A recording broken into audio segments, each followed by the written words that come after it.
everyone. Welcome to Adhyaya Hub.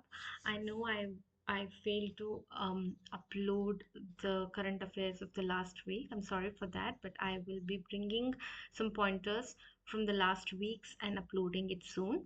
So let's dive into current affairs of today's, that is 9th August 2026. There are only few important current affairs that is related to the KS exam. So let's deep dive into it. So the first one is about um, the solar, wind, and hybrid energy projects that will be or that is set up in the international boundaries. So the government has issued new guidelines prohibiting solar, wind, and hybrid energy projects within 1 kilometer of the line of control and international boundary.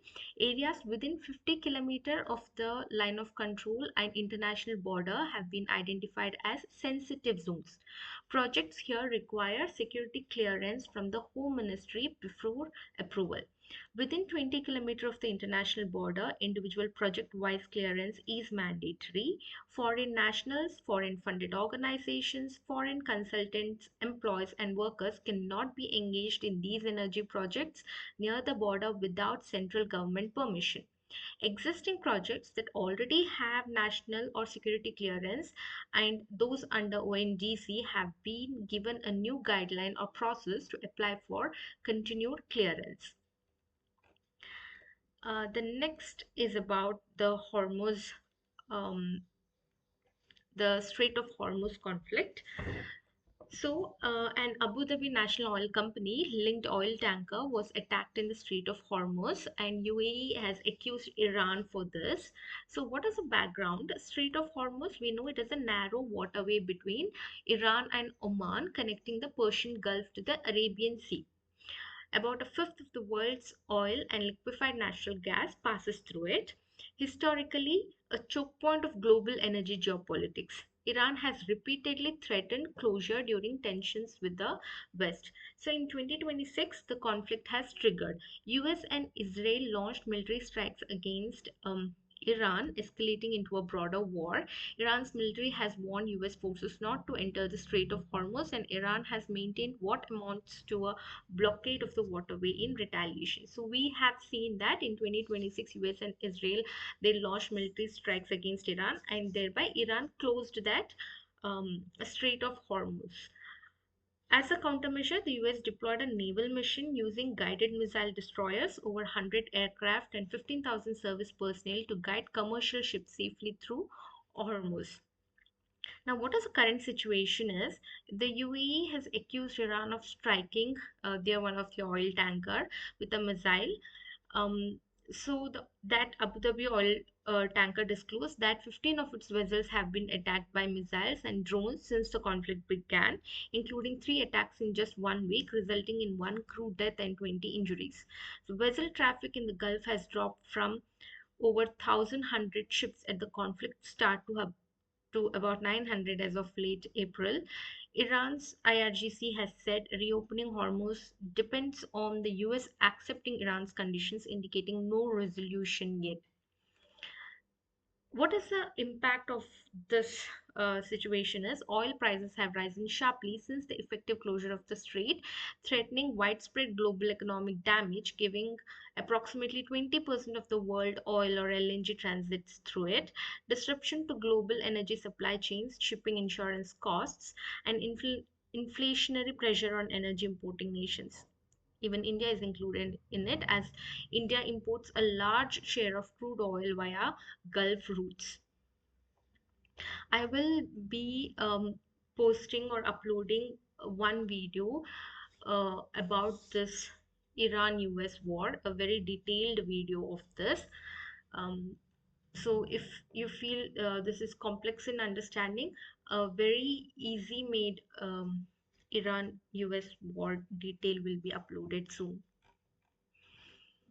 The next is about um, hydroelectric power station. So this has come in Bhanuvarada Puravani page. So usually in one such page, they discuss about one of the project that had held in the past and how it gave way for pave the way for our future projects and stuff. So today's is about the Shivanasamudra hydroelectric power station. So we will see some of the pointers, the pasts, and how it came into existence and everything. So, Shivanasamudra Hydroelectric Power Station, it was commissioned in 1902 on the Kaveri River in Mandya district, Karnataka. It is recognized as Asia's first hydroelectric power generation project and among the earliest in the world for long distance power transmission. Built primarily to supply power to the Kola gold fields, one of the deepest gold mines in the world at the time, requiring electric power for pumping or hoisting operations. The transmission line from Shivanasamudra to KGF, it was 147 kilometer approximately, was at the time one of the longest electric transmission lines in the world. Bengaluru became one of the first cities in India and also in Asia to get electric street lighting. Extending from the same Shivanasamudra project, this article's um, foot of a lit street. You can see in this article um, the lit street here. So these are the street lights. Key figures associated with early Mysore state's industrial or engineering modernization were Diwan Sir K. Sheshadri Iyer. When this project was happening, he was a Diwan of Mysore who championed the Shivanasamudra project, and later Sir M. Vishweshwaraya, associated with Mysore's broader industrial and engineering development, though his major dam works came slightly later. That is, KRS Dam was also built by him. The princely state of Mysore was administratively progressive under the Wadiyar dynasty, and this project reflects that era's emphasis on modern infrastructure.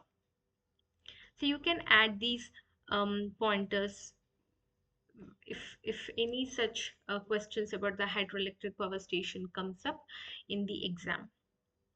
Next is about Hatti ಉಳಿಸಿಕೊಂಡ ಗಟ್ಟಿಗಿತ್ತಿಯರ ಮನ್ನಣೆ. So that means the result of the effort to make the village liquor addiction free, Hatti village receives state Samyama Prashasti. So Hatti village in the Koppal district has been recognized by the Karnataka state government with the Samyama Prashasti, which is an award for de-addiction program for its successful community driven anti-liquor de-addiction movement.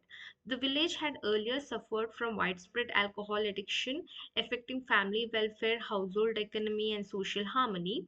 Women of the village led a grassroots movement, organizing collectively to oppose illegal liquor sales or consumption, pressurizing local authorities, and enforcing social discipline within the community.